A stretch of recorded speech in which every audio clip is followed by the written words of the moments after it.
Dr. R.Manoj, clinical psychologist, psychotherapist, counselor, training connoisseur, Manoj Psychotherapy and Counseling Clinic, Adaptation, Chennai 88, RCI registered clinical psychologist, completed masters from Sri Ramachandra Institute of Higher Education and Research, or 20 years of experience in psychological assessment, psychological therapies and counseling, specialized in psychosexual therapy, cognitive behavior therapy and dialectic behavior therapy, 12 years as corporate trainer in the corporate sector handling human resource management, productivity enhancement and mental health in top industries, 8 years experience in academic as visiting professor in premium institutions and currently the program coordinator for MSc Clinical Psychology at Dr. MGR Educational and Research Institute. First person to offer online counseling and e-therapy from India in the year 1998. Architect of the emotional construct modification therapy and 6 psychometric tools. Published 1 book on anger management and 20 research papers in Scopus Index journals. Also presented a number of papers in national and international conferences. Has written a number of articles in various print media and has been resource personal in TV media on discussions related to mental health. Active blogger on contribution of ancient Indian literature to the field of psychology and various other contemporary developments. Honorary editor Psychologs magazine and resource person on psychosexual and relationship issues in Samayama Times Group's regional magazine. Doctor.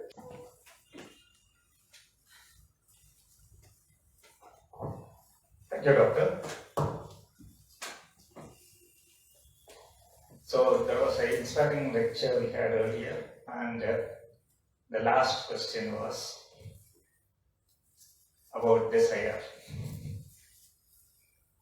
Virtually, if you see, yes, all the physiological aspects does play a role, but more importantly, if you see majority of, as Doctor was saying, majority of ED problems is psychological. Further said, any type of sexual issues has a multiple dimensional psychological concept. In this lecture, I'll try to please unravel a few of it because it's again a very extensive area. Before I start my lecture, I'll thank Dr. Kailash and Dr. Jayanti for giving me an opportunity to address this allied population on a very, very sensitive area. See, even though the society has improved, everything has changed from all other contexts on the sexual issues. It is a lot of things are under the wrap.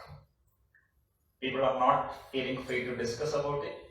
People are not willing to take consultants about it. People are not, they are trying to avoid any external intervention to the extent possible till a crisis occurs. Till they really feel that it is totally unmanageable and it is going to a status where the society is going to identify them for not being potential enough. So when it goes to that extent, only people start seeking help. Till then, it is like they try to put it on the wraps. So now, actually, it's as said, the title was suggested by Dr. Jayanti, I suppose. The complicated knot. It's a very, very complicated knot because when it comes to physiology, anatomy, and other areas, it is empirical, it is tangible. But when you are talking about the psychological concept, it is very abstract. And actually, unraveling the abstract is a little difficult when compared to whatever is tangible ones. Now, just going into the conception from the psychosocial perspective is more of a psychophysiological function. It involves both psychology and physiological acting together. It's a mind-body relationship which needs to be established properly if things has to go smoothly. From a psychosocial perspective, infertility is the intricacy in conception or the difficulty or problem in conception, and the intensity is determined by the ease of conception, how easily or how comfortably when the people want to conceive, they are able to conceive. So it's like to what extent they are very motivated, and even if they are very motivated, if they are very interested, if they are willing to get conception, and if they are unable to get conceive in spite of the other factors, then it will be in the psychological it is termed as infertility. So when we are talking about the psychological factors in general, it starts from generation of healthy sperms to the acceptance of the sperm by the body of the female, because that is a rejection at even when after the proper sexual relationship, then how the healthy sperm is allowed to penetrate and fertilize the egg, then how the ovum develops into a fetus. At every level, you can see that the mental health, the mental status, the psychological inbuilt of the individual has its role. Now we can broadly put into 4 different dimensions: the psychological factors, the psychophysiological factors, the psychosexual factors, and the psychosocial factors.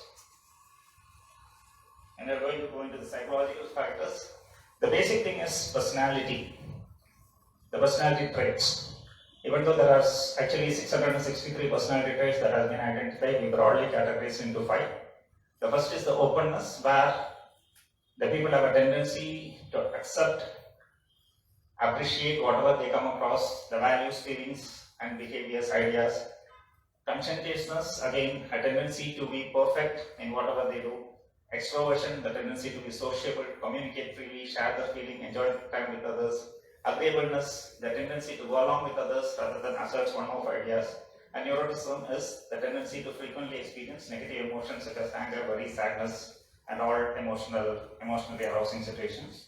You see, in this case, especially if you see the personality factors where people have openness and extroversion, they don't have much difficulty in this infertility or consumption issues, because they are open-minded, they are stress-free, they are able to accept things, they are able to discuss, share their problems with others, they are able to find solutions whenever they have any difficulties. So even if they are undergoing any stress, difficulties in their life, they are able to actually overcome it. But when you are going to talk about the other 3 personality types, where they are looking at perfection, they will always be on the edge. They want everything to be perfect. They expect everything to be perfect. They cannot accept anything, any type of leniency in anything. So naturally, everywhere they are under tremendous stress, which actually prevents them from having a normal relationship. The same thing with agreeableness, where even if they have some desires, even if they want to express something, then there is some other, in the relationship or in the situations where some other people are dominating them, they just go down, they just don't try to assert themselves. And neuroticism, yes, naturally, they are prone to anxiety, they are prone to other emotional issues, because of which they have both psychophysiological disorders and also psychological disorders. So this is one of the basic factors.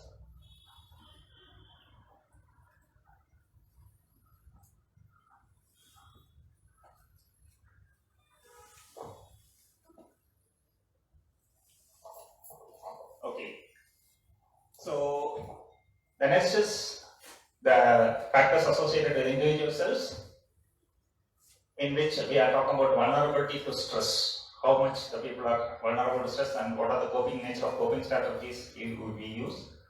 When you are talking about coping strategies, it is broadly divided into emotional focused coping and problem focused coping. And if people are working on problem focused coping techniques, then they are able to manage the stressors properly. But if it is the emotional one, they are going to get emotionally carried away with whatever stressors, the impact of the stressor, then naturally they find it very difficult to manage. Then emotional impulsivity, where for every simple situation they are unable to manage, balance their emotions, they react in a highly impulsive manner, and that creates problems both in the interpersonal relationship, and also it keeps them always on the edge, sense of insecurity, lack of self-confidence and self-esteem, and fear of failure. This is seen in most of the psychosexual problems, where whenever, especially in males, whenever they have a prior experience of ED, situational ED or anything like that, after that, the fear of failure creates a lot of anxiety, which prevents them from trying out properly in a proper mindset when they are trying the sexual relationship. And some masturbative practices also have an impact for developing fear of failure. In unresolved grief, whenever there's a relationship failure, that creates a sense of emotional disturbance, which actually prevents them from entering into proper relationship. When you are going to talk about the emotional factors, the first is fear of irrational fears. Well, most of the time I come across many patients who, especially female patients, who express the fear of penetration. They have a fear of penetration for everything, including having an injection. So this fear of penetration actually prevents them from actually participating in any sexual relationship. Fear of contamination is the fear of pain. All these things are the usual fears expressed by both by female patients, and fear of pain is also seen in men also.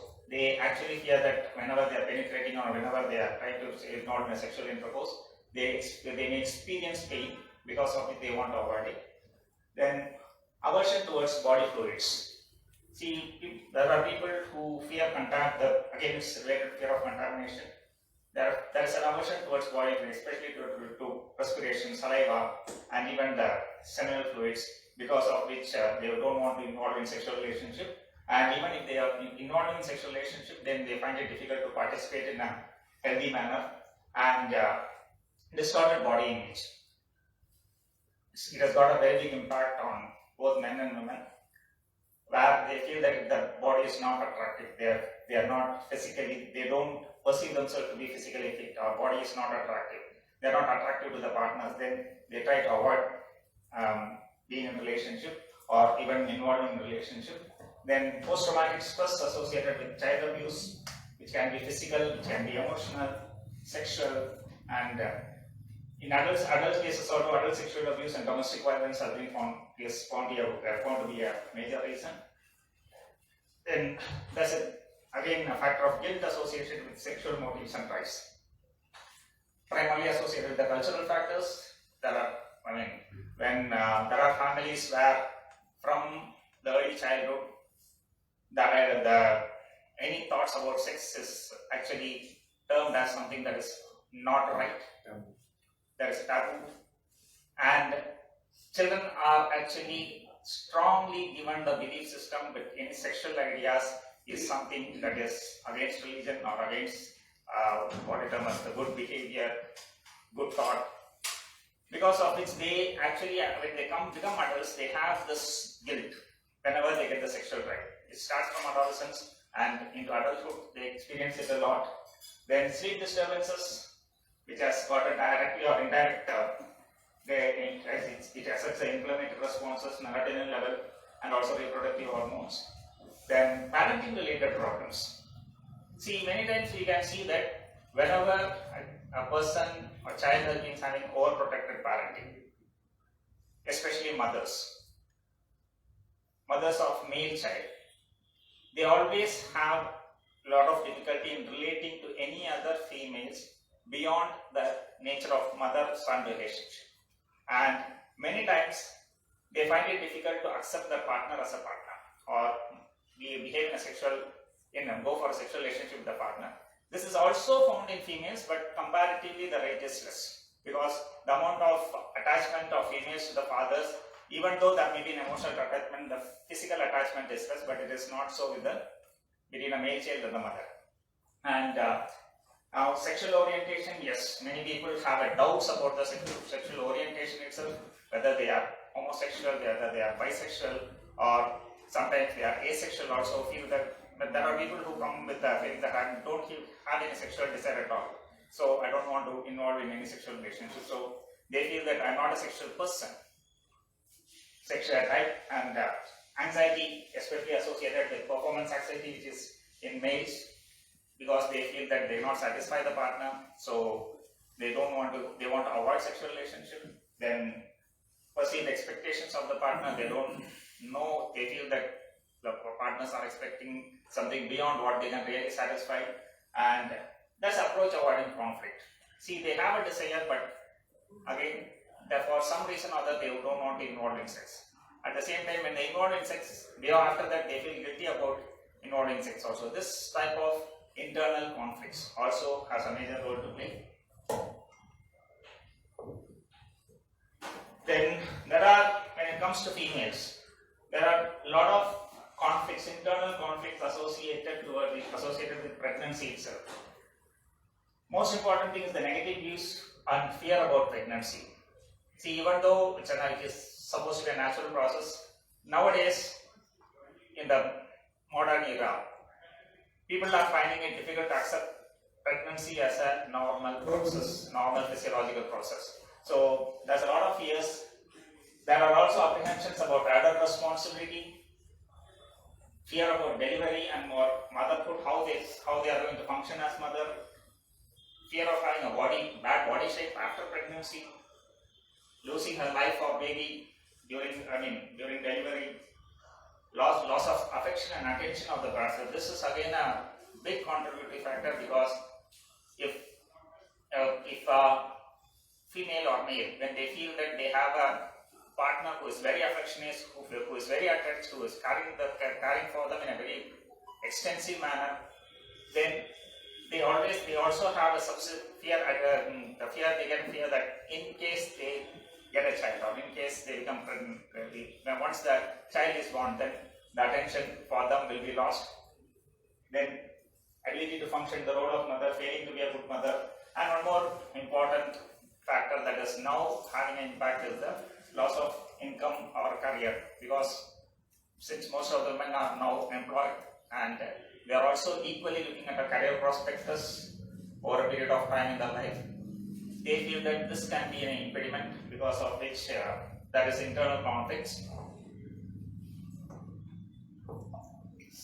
Then the other factor is that the secondary psychological factors. People who have already are in the treatment for infertility, or have not, have tried whatever means it's acceptable to them, and still they have not been able to conceive. One is loss of control, the feeling that even though they want to become pregnant, they want to conceive, the body is not actually, body is working against them, against their will. Then the psychological void, they feel that just because they don't have a child, they feel that their life is not fulfilled, and this creates a significant sense of psychological distress in them. See, all these secondary effects virtually starts affecting the real need, how the conflict resolution itself, the problem resolution itself, it gets affected, because people are more preoccupied with these issues within themselves, and which actually prevents them from participating in a normal interpersonal relationship, normal sexual life, and that becomes the actual cause for delay in consumption or problem in consumption itself. Then feeling of being outcast, feeling of feeling worthless, loneliness, because of the lack of emotional support of the child, or the support they lose from the other family members due to delay in pregnancy. Then absence of social security, feeling that since they don't have a child, or if they don't have a child, then what happens to their old age. So these type of thoughts, even though it may not be relevant to the present for them, these are significant sources of anxiety for them. And then the unmet social role, which is again associated with being a mother and being at every level what the role they are supposed to actually go through. In case of men, it is again feeling that they are not manly in nature, they have lost their manhood, because they are unable to actually impregnate a woman. Then again the psychological fault, void, which is loss of unfulfilled parental paternal instinct is lost. Then a sense of fear of loneliness in the old age, loss of social identity. This is again a big issue with male nowadays, because earlier it was just the women who were accused for infertility or lack of, whenever there's a delay in conception. But today the problem or this is again equally male are being also targeted for not bearing the child, and failure to continue the lineage, that is the hereditary, and diminished social security. The other, when you are going to go a little deeper into the other psychological problems, it is the psychological disorders that people have. It includes primarily depression. Depression usually leads to lack of interest, lack of confidence, lack of focus on productivity itself. Then the significant feelings of hopelessness, helplessness, worthlessness. All these things actually create a sort of disinterest in life itself, which has a big impact on the sexual life. In that way, it directly affects. And also, even when they are participating in a sexual relationship, they are not fully focused on it, because of which they are unable to actually deliver whatever is essential for consumption to happen. Then generalized anxiety disorder, this is again very predominantly present in most of the people, where people are anxious for everything, and the personality trait of perfectionism is also associated with it. This anxiety can lead to people having always their high state of pressure, stress, which actually affects their interpersonal life and also the sexual relationship. Then personality disorders is another thing that needs to be probed into, because personality disorders are the disorders which actually start from childhood and develop through adolescence into adulthood. Especially we can see the borderline personality disorder, where either they are too attached, or they are always in the extreme. Whenever they are in a relationship, they get too attached to the relationship, they become too demanding. The demand goes to the level of frustrating the partner, and once there is any issue, they go to the other extreme, trying to target the partner, trying to harm the partner in whatever way possible. So this personality disorder, borderline personality disorder, is seen to be a very big impact on consumption.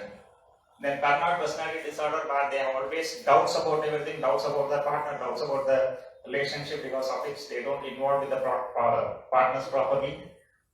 Then there are more severe conditions of delusional disorder and OCD. OCD will be discussing in the next slide in a little bit detailed manner. And one more factor is the secondary side effects of psychiatric medicines, which can actually induce apathy, lower sex drive, and secondary sleep problems. So these are the psychological disorder.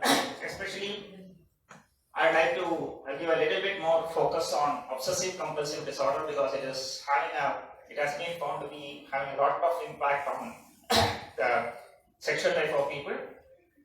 Primarily, if you see in obsessive compulsive disorder, what affects the sexual life is the intrusive thoughts. These intrusive are remunerative thoughts which comes repeatedly to them without their control. They want to stop it, they try to stop it, but they find it difficult to stop it. So it is the same thing, and as the frequency and the time period increases, the intensity of the intrusion also increases.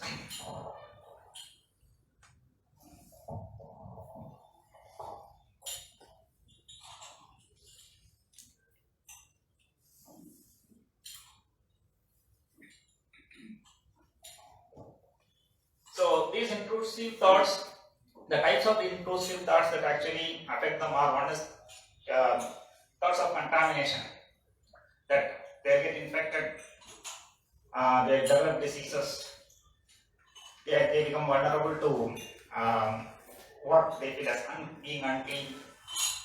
And see, the other important thing is intrusive thoughts about sex and sexual related issues when they are in religious activities, and vice versa. When they try to involve in sex, they get intrusive thoughts about religious things, religious activities, or about God. And when they try to pray or when they are not in religious activities, they in turn get intrusive thoughts about sexual, of sex and other sexual issues, because of which they try to actually avoid sexual relationship itself. They feel that by avoiding a sexual relationship, they will be able to have a better control over the thought, but it doesn't actually work that way also. Then intrusive thoughts about regarding children, and primarily having sex with children, or trying to actually think about feeling that they may accidentally or without the knowledge involved in a sex with children. Aggressive thoughts of hurting the partner or hurting others. Aggressive thoughts also happens in two ways. Like they feel that if they involve in sex, then somebody will get hurt. Or sometimes they feel that whenever they are involved in sex, by losing the control over themselves, they may hurt the other person.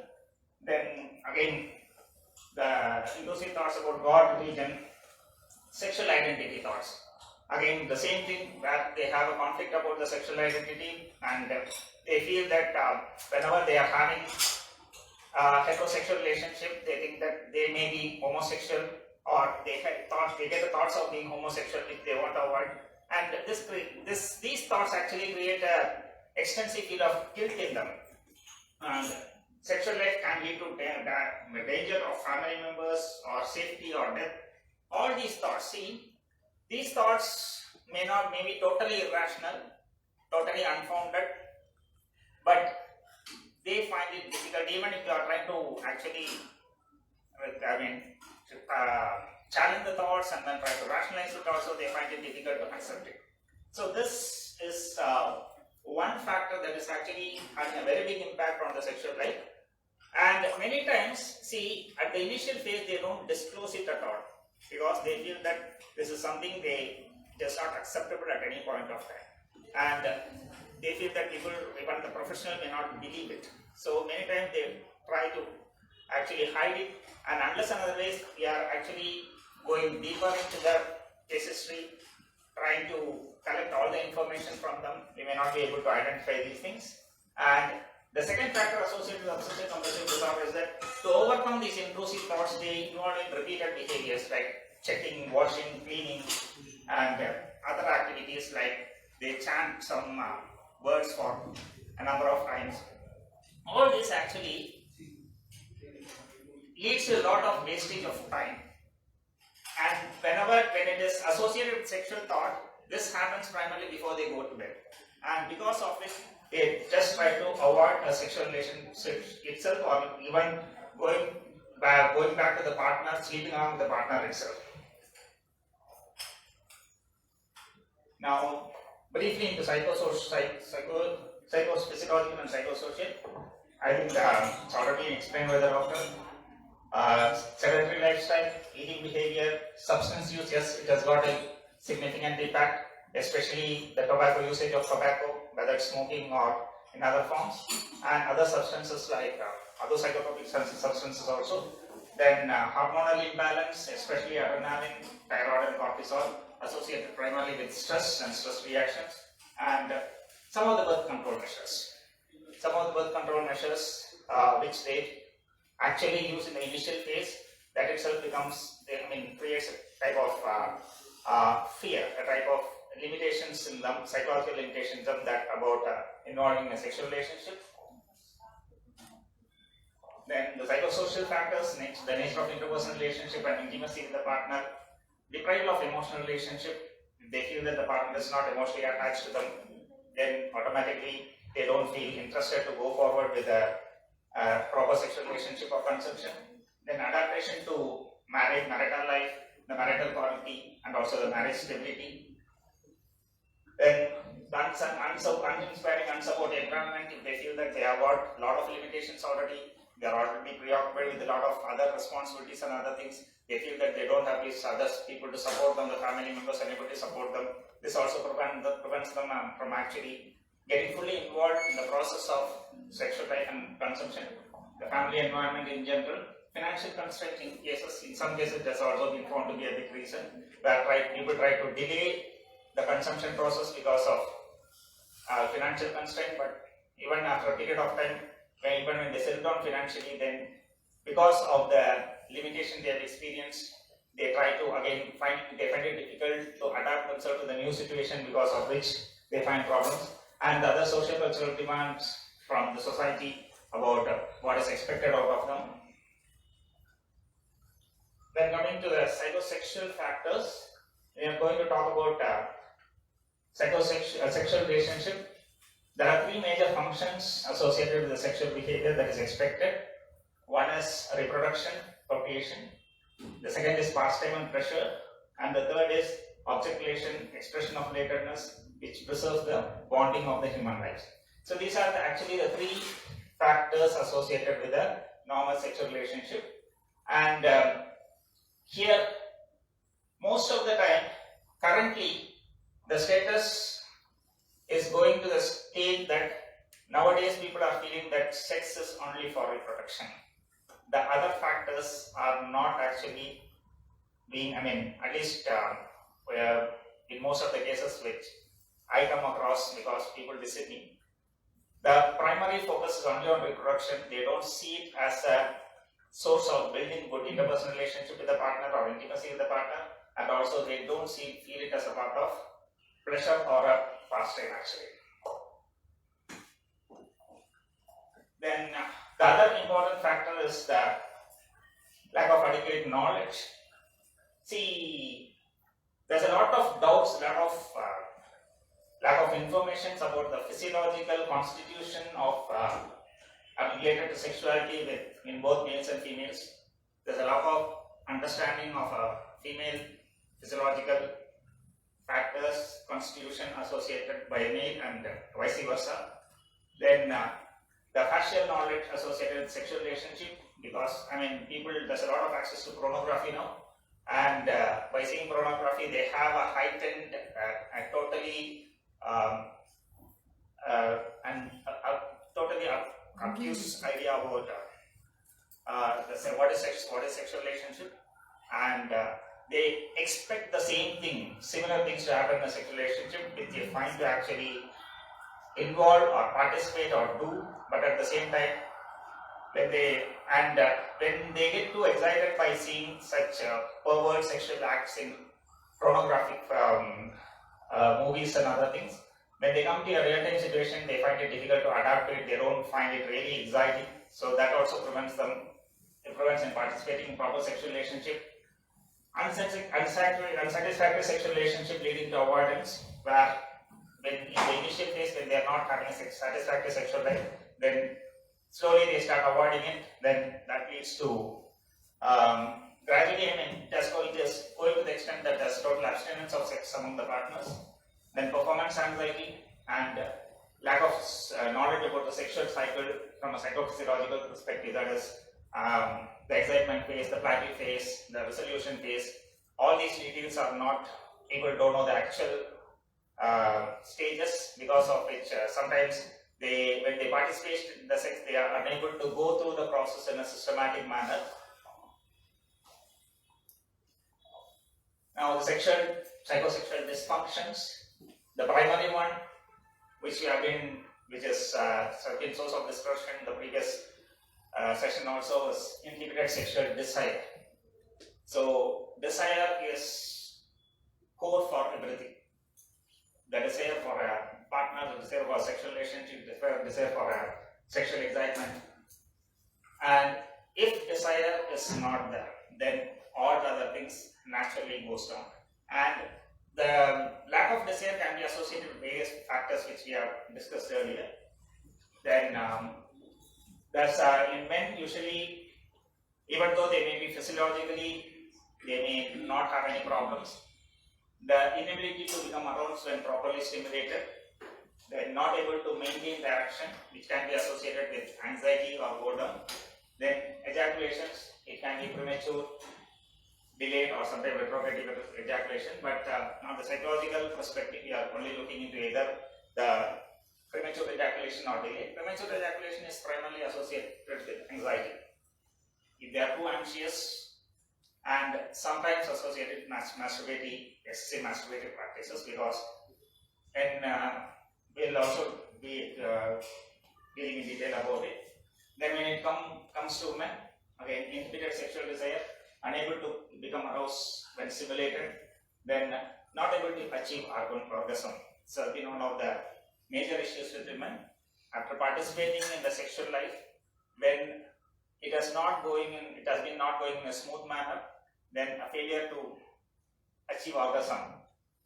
Actually, this failure to achieve orgasm frequently when the partner is not very cooperative, when the partner is unable to take them to such a excited level, they start avoiding sex because primarily it leads to a lot of frustration in them.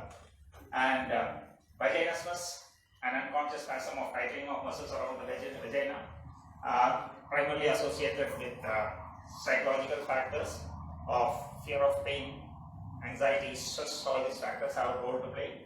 Then experiencing pain during sex whenever they are not adequately stimulated remains, and when there is a post penetration, sometimes they experience pain, and if it is a frequent thing, then automatically again they don't feel the comfort involved in sexual relationship. And dry vagina can be both physiological and psychological. Then the impact of masturbation. Even though masturbatory practices has its own positive factors when it comes to adolescents or even young adults, and it does not actually point towards any physical issues at a later stage, but there are lots of psychological impact of masturbation. Some of it is primarily whenever people are masturbating, they have exaggerated fantasy which cannot be associated with the real-time sexual life. So when they come into a sexual life with a partner, they don't find it so exciting. And freedom to see masturbating, they have got the freedom to stimulate themselves whenever they want at their own convenience. So when it requires to actually cooperate with the partner, take the needs of the partner into consideration and involve a sexual relationship, they find it difficult to actually, they don't want to do it. When there is something that can be done at a very convenience status, then why should they give an extra effort for it? That is the attitude they have got. Then naturally, there's freedom of anxiety associated in managing the partner's need or related with the performance itself. Then the intensive or pervasive negative feelings, which is primarily feelings of guilt, shame, regret, distress, embarrassment, because whenever they want to involve in masturbation, they find it difficult to avoid it, but after involving in it, they have this guilt and shame, guilt and regret, and they also have a fear that after masturbating they may not be able to have a proper sexual relationship. Then what's communication of sexual need, because again they have got a good private sexually satisfying experience, so they don't want to communicate about the sexual needs or with the partner. And lack of confidence because of the masturbatory practices and low self-esteem, which is associated with, again, maybe in a way addiction to masturbatory practices. Now coming to the psychological interventions. See, psychological interventions, actually we start with psychological assessment. Primarily here we use projective tests. Some of the projective tests, popular projective test that is used is Better Visual Motor Gestalt Test, BGT. This Better Visual Motor Gestalt Test is actually a neuropsychological test to understand the various neuropsychological functions, but it can be also used as a projective test to screen the personality factors, the interpersonal relationship factors associated with the person. Then the schematic apperception test, where you can see some of the features. These some relevant features associated at different age levels are given to the patients. They are asked to come out openly, express what is their understanding of the situation, what are the understanding of the proceeding of the situation, what they feel about it. In that way, the internal subconscious drives the structure of personality, the subconscious needs, drives, motives, the suppressed fears, traumas, perversions, and psychopathology are understood. And the most important and the most effective one is the Rorschach ink blot test. Some of the ink blots are actually displayed there. These cards are given to the patients, and they are asked to express come out openly on whatever they feel about whatever they see, whatever they observe, whatever are their ideas about it, and this actually helps us to identify a lot of things that they themselves may not be able to express consciously. And so there are other tests to assess the prevalence and intensity of psychological, disorders, and questionnaires are usually used. But always one limitation with using questionnaires is that people can easily fail. If they are able to understand the content properly, and if the questionnaires are not properly standardized, then there's a possibility that faking can occur. They can just give a desirable answer. So sometimes the results may not be very effective, but this limitations is overcome by using the projective test. Then there are other tests of IQ, intelligence quotient, emotional quotient, then social, spiritual quotients, brain dysfunction, etc. Wherever it is necessary, it is used. Especially, see, there are people who don't understand the sexual life itself because of either because of their intellectual deficiency or because of the social quotient is less, interpersonal relationship quotient is less. So here also we use some of the tests to identify these areas. Then usually we start with interpersonal therapy, primarily associated with interpersonal couples therapy. It is focused on first promoting open interpersonal communication, where the partners are allowed to freely discuss among themselves about everything, listening and empathetic understanding, identifying and bridging the individual differences, then overcoming the disagreements and hostilities among the partners, then talking freely about their fears, concern, such as penis size, stamina, ejaculation, or whatever the sexual desires and needs are, then sharing their sexual needs and wants, and also encouraging assertiveness. So assertiveness is, again, putting in a very simple way, is saying a yes to yes and saying a no to no. Wherever they don't want anything, they are actually trying to say a no, and wherever they need something, they are trying to say yes. So techniques are usually used. For anxiety reduction, customized relaxation techniques are always the Jacobson's contract relaxation technique is that there are around 27 models of relaxation techniques which can be used according to the person, according to the client. Then the dialectic behavior therapy, which is associated with mindfulness. Mindfulness is I was talking about anxiety about future, about the past, about the society and other things. So mindfulness is a model of actually making them live in the present and enjoy the present. Then distress tolerance, emotional regulation, and interpersonal effectiveness. These are the sub-constituents of dialectic behavior therapy. Then stress inoculation training, especially for people who are undergoing stress at a very extensive level, which involves identifying the stressors, identifying the automatic response to the stressors, then using various coping strategies, then also identifying what is the effective alternative response which can actually reduce the stress, then putting it into practice and maintaining a consistency to develop habituation. See, again, most of the time when people involved in therapy, initially when they come, they are ready, they start using it for a few days, fine, they experience a relief, and after that, if they are not trying to make it a habituation, then they go back into the older cycle. So it is extended to the level that the automatic responses are, the alternative responses are made as automatic responses to stress. Then the psychosexual therapy, which involves psychosexual educations, starting from the psychophysiological constitution of the male and female bodies, then the education about the different phases of sexual life, then any clarifications associated with the sexual identity or sexual orientation, all these things are taken care of.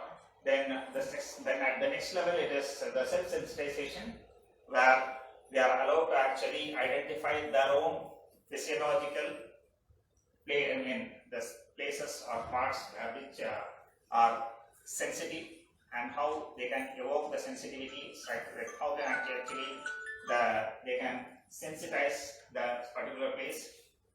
Then it happens both at the physical level and the psychological level. and it both in a direct and in vivo manner. In vivo is the imaginative manner in which it is done. Then systematic sensitization between the partners by increasing the physical proximity. Then the non-sexual emotional focused physical contact to build a better expression of emotion through physical contacts. Then greater mutual stimulation, the sensate focus model propagated by Masters and Johnson. Then the non-penetrative sexual contact and greater intercourse model. So this is the process in which the psychosexual therapy is taken up. Then other interventions, cognitive behavior therapy, especially associated with when people are undergoing depression or other severe mental disorders. And in OCD also CBT is found to be very effective and it is consistently being used. Then emotional construct modification therapy to overcome the childhood traumas. Acceptance and commitment therapy is again the model in which the partners are made to accept the other person as in a wholesome manner, because of which they develop a sense of commitment, relationship, and more intimacy in the relationship. And to some extent, EMDR, eye movement desensitization response, and hypnotic therapy is also used just to overcome the irrational fears. So this EMDR hypnotic therapy is used in very, very rarely, because again there's a lot of other limitations associated with it. But still, in case of childhood trauma, sexual abuse, and in such cases, EMDR has been found to be very effective. Now the need of the hour. One is integrating the systematic psychological assessment by qualified psychologist as an essential evaluation measure.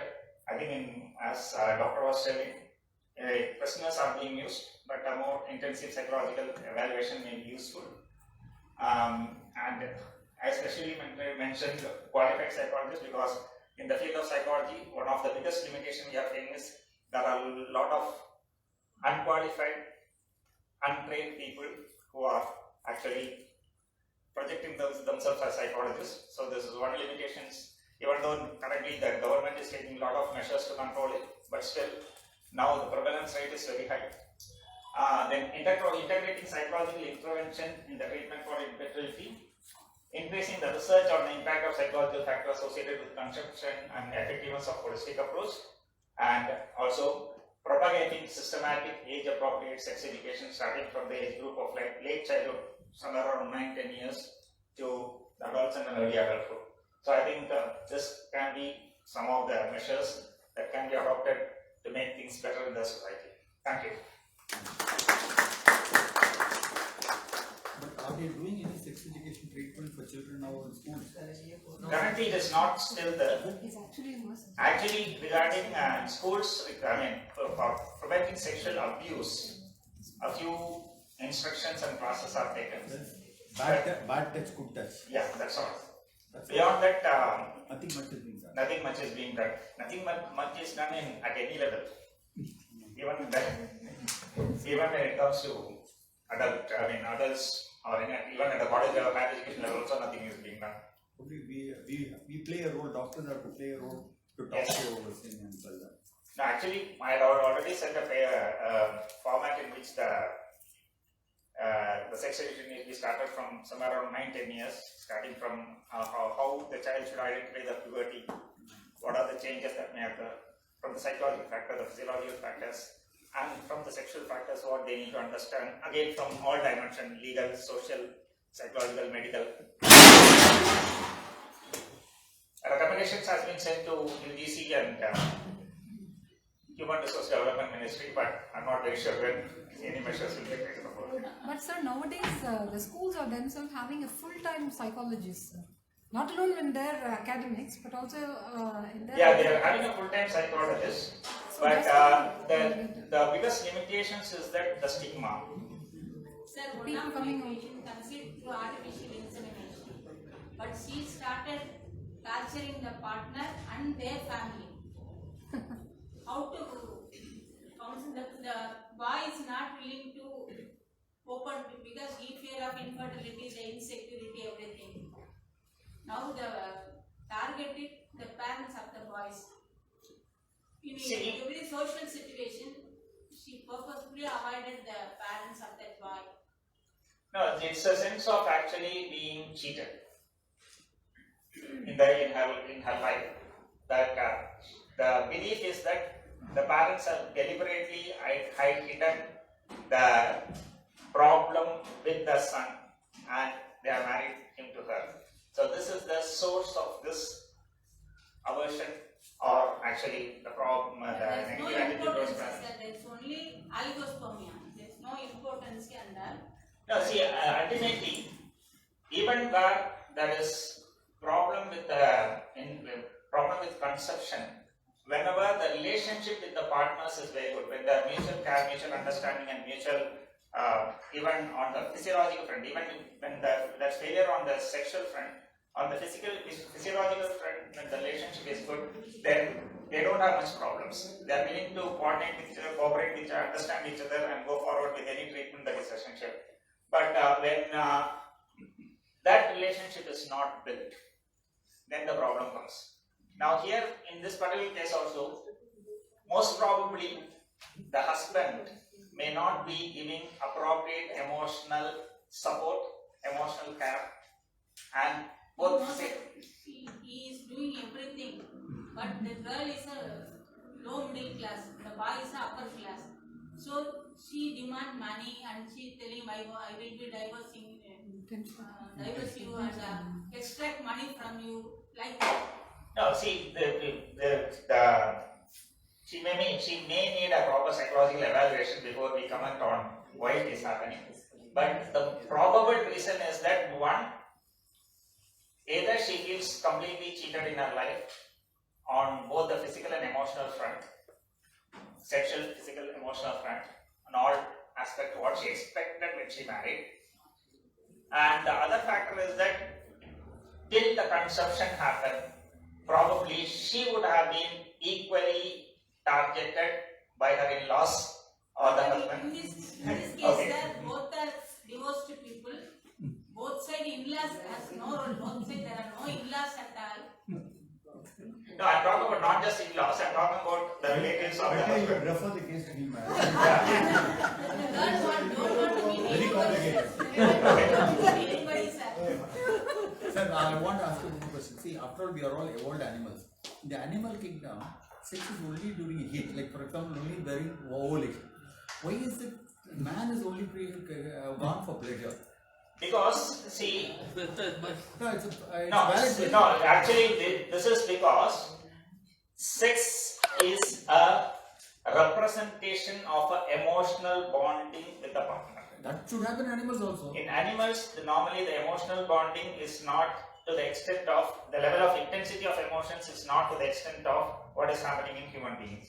And the sense of, when you're talking about the sexual relationship as a pleasure, it is a sense of actually accepting the other person as a whole.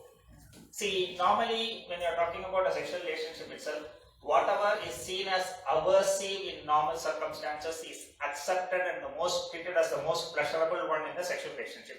When you talk about saliva, or when you talk about other fluids, respiration or anything like that. So, it is a total acceptance where the people develop a sense of oneness, somebody for themselves, somebody with whom they are actually want to connect and be as a part of them. So such a strong emotional bonding is actually the source behind sex being a pleasure. And see, it's not just a sex being a pleasure, it's not just a sexual contact, it's also the other physical contacts. They call it Atma Bandham. They say inter-soul relationship of sex. I don't know how in spirituality they call it. I don't know. So it is, this is what the talking about inter-soul relationship is, that it is termed as, it is actually culturally and also through what we term as collective unconscious.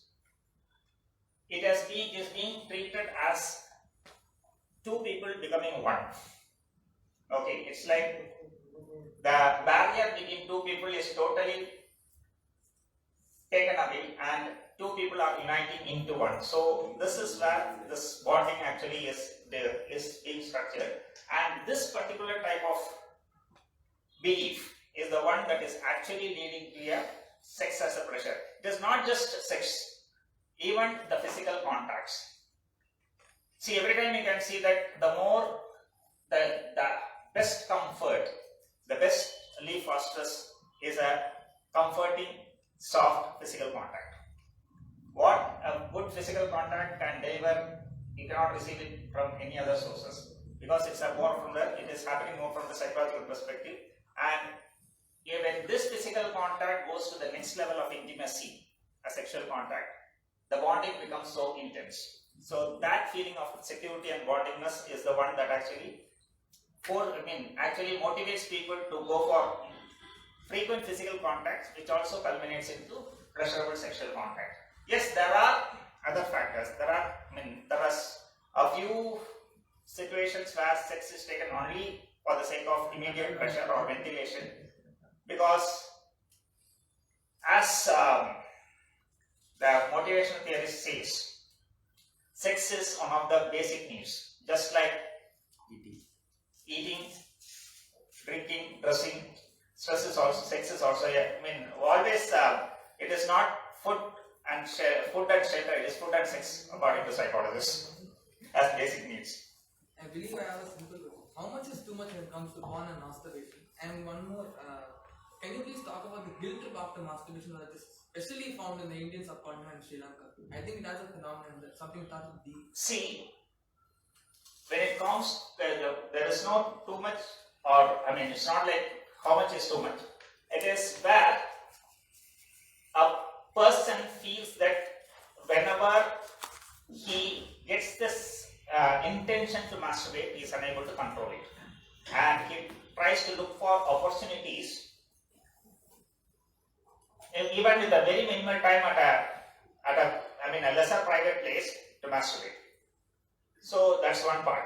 There is the frequency is according to the level of arousal in the person also. If the person is getting frequently aroused without external sources, sometimes his drive may be high, the hormonal pressures may be high, because of which he may have to involve in a frequent masturbation. But since you asked this question of how much is, normally, No one gives me a straight answer. yeah, normally once in a week or twice in a week is acceptable levels of masturbative practices. Beyond that, it is usually treated as a sense of getting addicted, an orientation or a phase in which it is going to the status of addiction.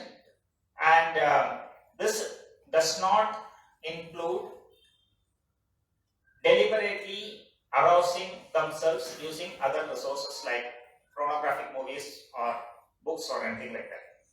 So when it is a normalized arousal and they want to masturbate because of the arousal they feel within themselves, once in a week or even twice in a week is acceptable levels. During rape, the psychological factor is so bad in a woman, she cannot conceive. No? Normally she should not conceive during rape. During rape. Yes, during rape,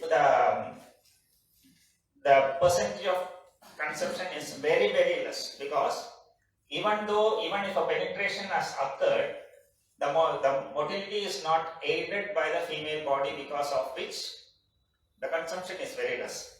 Mostly, consumption in rape cases is where the rape has been not a completely forced one, but it has been partly in the sense the person has been made to become a part of the relationship itself, involve the relationship itself. So in that case only mostly the consumption happens. Otherwise, virtually, even though there are no clear studies, it is less than 1% in a rape victim. Any other questions? So how is the percentage of the infertile couples coming to counseling, sir, or the doctor or specialist referring to you? Has it increased or? Yes, it has increased. Maybe from 2006, when I attended the first conference on sexuality.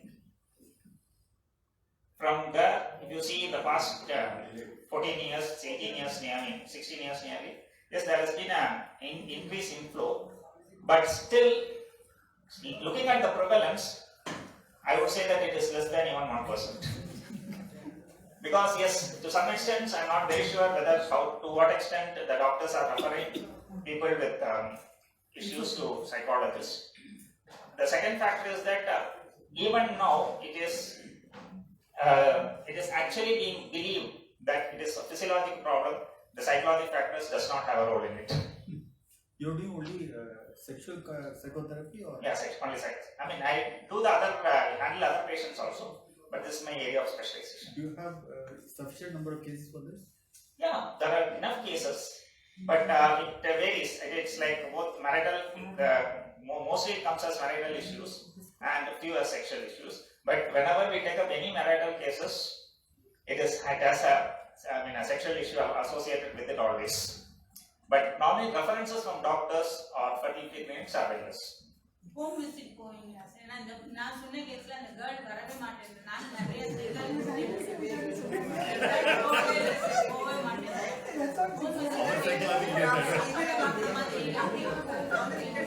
See, once always when somebody is in a psychological intervention needs to be done.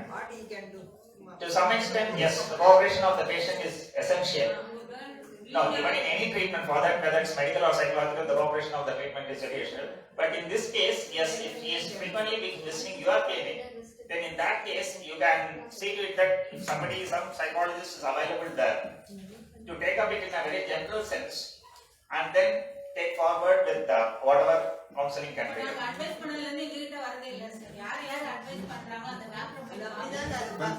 The family court in the High Court, the number of divorce cases are so high.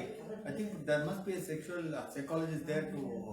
Yeah, it is. I mean, in family courts, family counselors are employed, but again, the same issue. They are not qualified people. Either they are senior people who have been already in the court in some other role, and then they are employed as counselors there.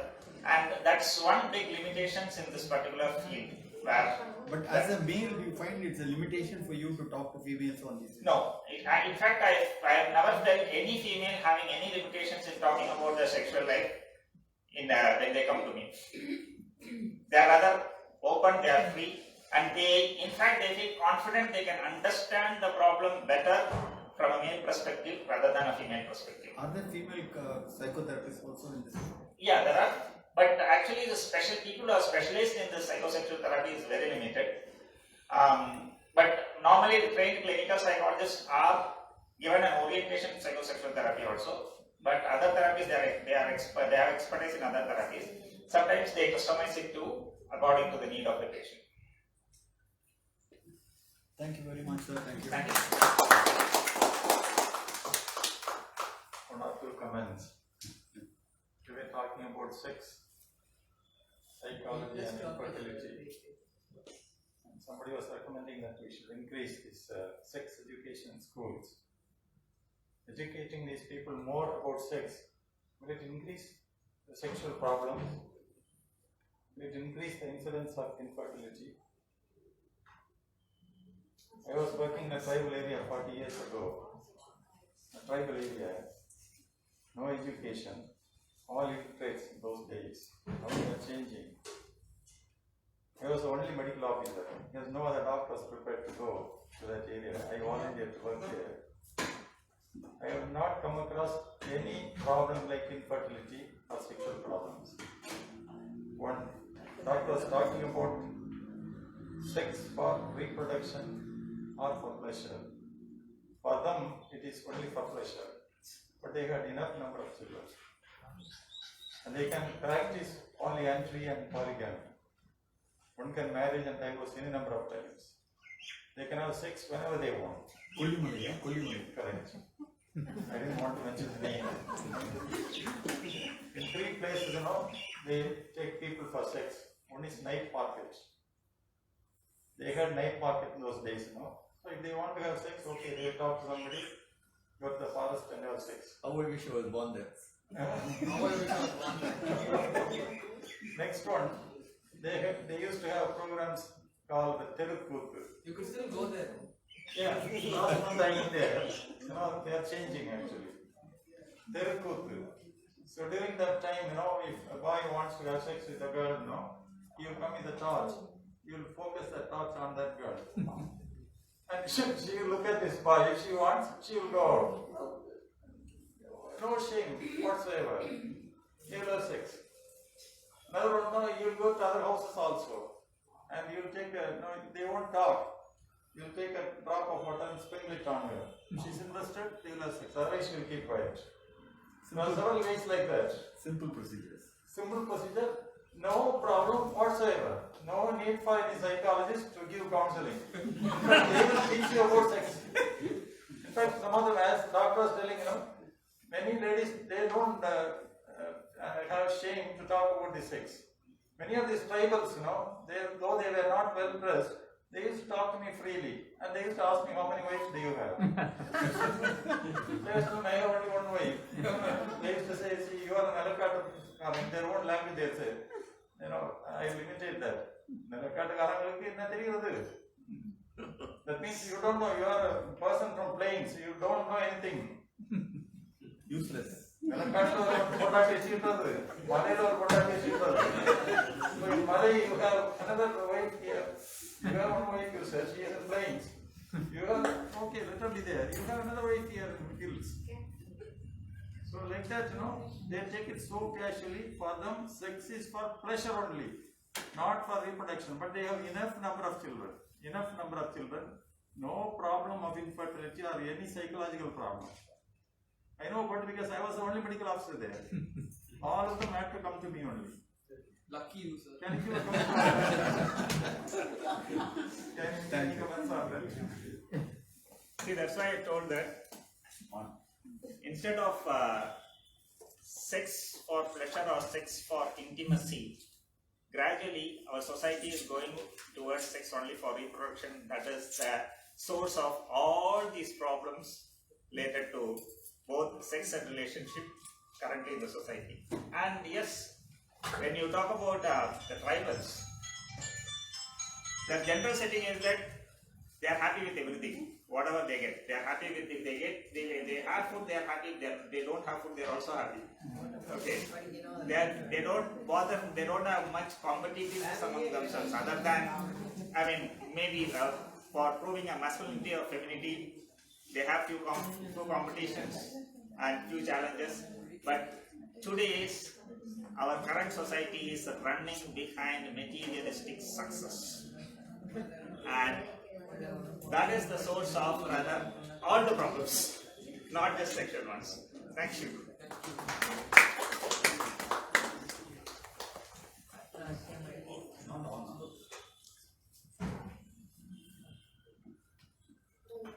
Hello.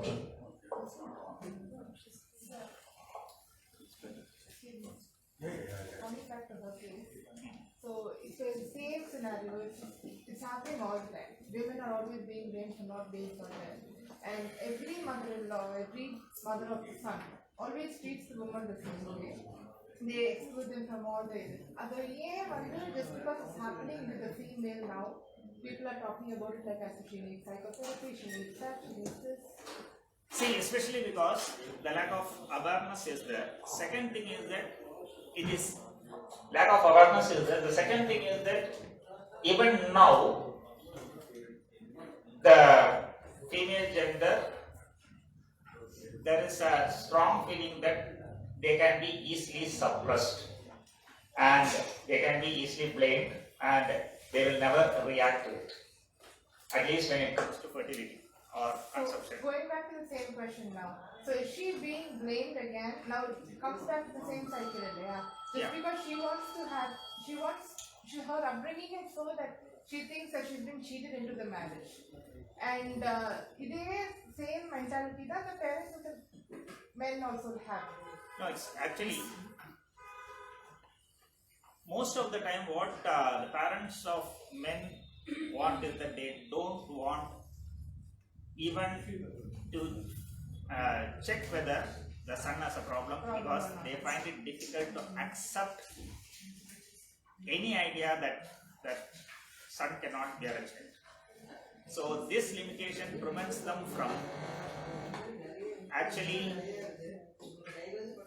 taking any measures to take a proper intervention for the couple, and instead they find an easy escapism.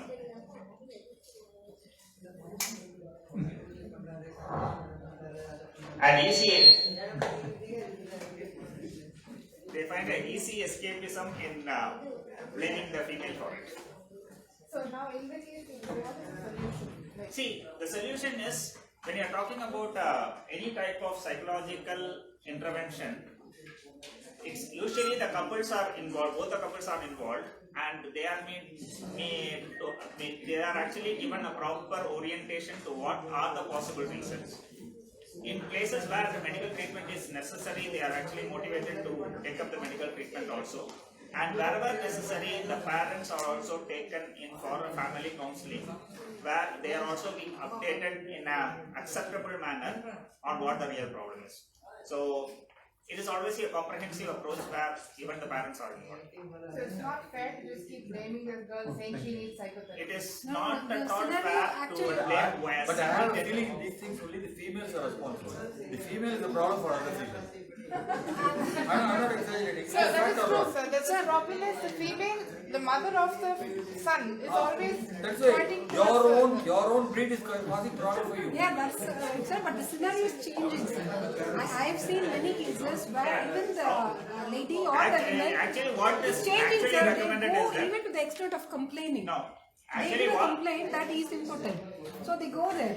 So that's why even uneducated women, if they find that the man is impotent, they go and give a complaint in the family court. They are ready for a divorce. So the right. scenario is changing. That is because of education. Yes. But the problem at home, what she says, is mostly because mother-in-law causing problem with daughter-in-law. Never with a son-in-law or a father-in-law. That is true, sir. Am I correct or not? So actually you have to change.